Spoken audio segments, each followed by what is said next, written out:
আল্লাহ তাআলা আয়াত নাযিল করেছেন ওয়ালাকাদ ইয়াসসারনাল কুরআনা লিয-যিকরি ফাহাল মিন মুদ্দাকির। যে আমি আল্লাহ তাবারাকা ওয়া তাআলা আমার হাবিবের কথায় এই কোরআনকে সহজ করে দিলাম, এই কোরআনকে সহজ করে দিলাম। আছে কি কেউ উপদেশ গ্রহণকারী? আসো এখান থেকে উপদেশ গ্রহণ করে দাও। সুবহানাল্লাহ। তাহলে এই কোরআনে কারীম থেকে উপদেশ গ্রহণ করার জন্য এটাকে নিজের মধ্যে মডেল হিসেবে নিয়ে আসার জন্য জরুরত হলো তাকওয়া। খোদার প্রতি কি বলেন? আল্লাহ তাবারাকা ওয়া তাআলা প্রথমে যে বললেন ইত্তাকুল্লাহ, আল্লাহকে ভয় করো। আমরা তো জানি মালিক বলেছেন লা তাকনাতু রাহমাতিল্লাহ, ইয়া আইয়ুহাল্লাযীনা আমানু লা তাকনাতু মির রাহমাতিল্লাহ। হে আমার ঈমানদারেরা, তোমরা আল্লাহ তাআলার রহমত থেকে নিরাশ হও না। ওই মালিক আল্লাহ তাআলার রহমত থেকে নিরাশ হতে বলেছেন, নিরাশ না হতে বলেছেন। তাহলে ওই মালিক আমার বলতেছেন ইত্তাকুল্লাহ, আল্লাহকে ভয় করো। দুইটা বিপরীত হলো না? হলো কিনা বলেন? উদ্দেশ্য এটাই যে আল্লাহ সুবহানাহু ওয়া তাআলা এটা বলেন যে বান্দা আমি আল্লাহ তাআলা তো তোমার উপর দয়াশীল, কিন্তু আমার নাফরমানি করার জন্য আমি আল্লাহ তাবারাকা ওয়া তাআলা যে ওয়াদাকারী, আমি আল্লাহ তাআলা যে আমার ওয়াদার খিলাফ করি না, এই জন্য আমার নাফরমানি যারা করবে দুনিয়াতে তাদের জন্য আমি আল্লাহ তাআলা জাহান্নাম নির্ধারণ করে রেখেছি, তাদের জন্য জাহান্নাম নির্ধারণ করে রেখেছি। সুতরাং তুমি ঈমানদার হওয়ার পরে যদি নাফরমানি করো তাহলে তুমিও জাহান্নামে যাবে ঠিক, কিন্তু একেবারে আবাদুল আবাদ জাহান্নামে থাকবে না, জাহান্নামে থাকবে না। তোমাকে যদি আমি শাস্তির কারণে, একটি নাফরমানির কারণে শাস্তি না দেই, তাহলে আমি আল্লাহ তাআলা বড় কাদার করব। কিন্তু মালিক আল্লাহ তাআলা তো সত্য কিনা বলেন? ওই মালিক আল্লাহ তাআলার কথা সত্য, এই জন্য মালিক আল্লাহ তাবারাকা ওয়া তাআলা কিছু সময় বান্দাকে জাহান্নামে দিবেন ঠিক, কিন্তু তার আস্থানা আর স্থান হলো জান্নাত।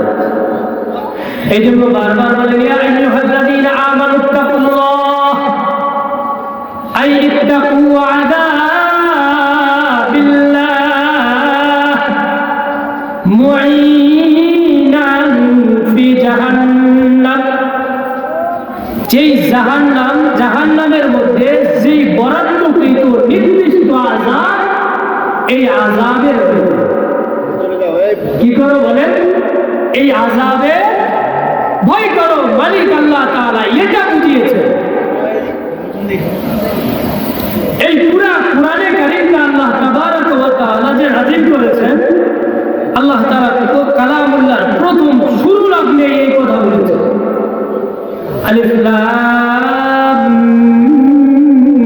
মিম।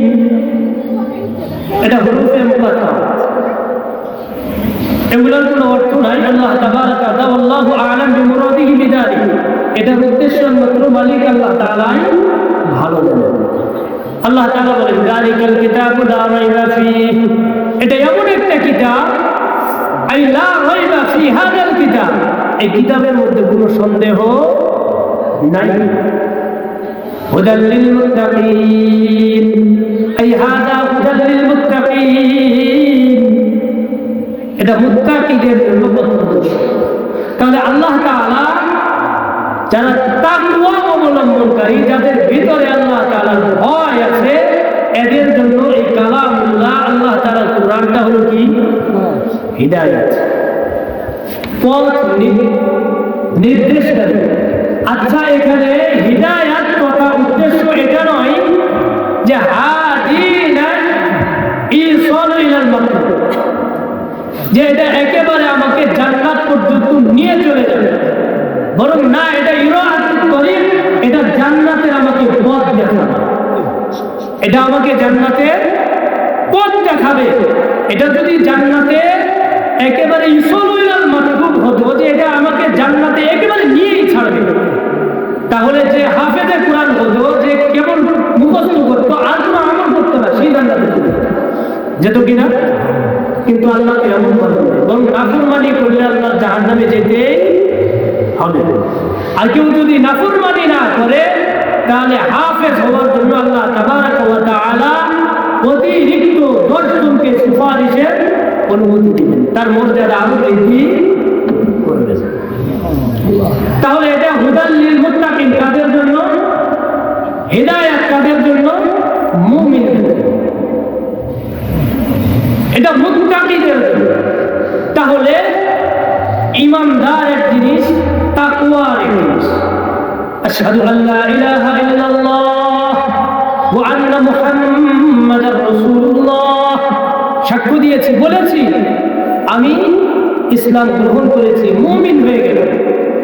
এই অবস্থায় এখনই যদি আমি মারা যাই, আল ইসলাম তাহদিমু মা কানা ক্বাবলাহু, তো ইসলাম এমন একটা জিন্দেগির নাম যে আমি বেদিন ছিলাম, আমি ইসলাম গ্রহণ করলাম, সাথে সাথে আমি মাসুম হলাম, সাথে সাথে আমি মারা যাবো জান্নাতে। কিন্তু আমি নাফরমানি করলে আবার জাহান্নামে যেতে হবে। কিন্তু তাকওয়া এটা নয়। তাকওয়া বলা হয় আল্লাহ সুবহানাহু ওয়া তাআলার ভয় দিলের মধ্যে রাখা।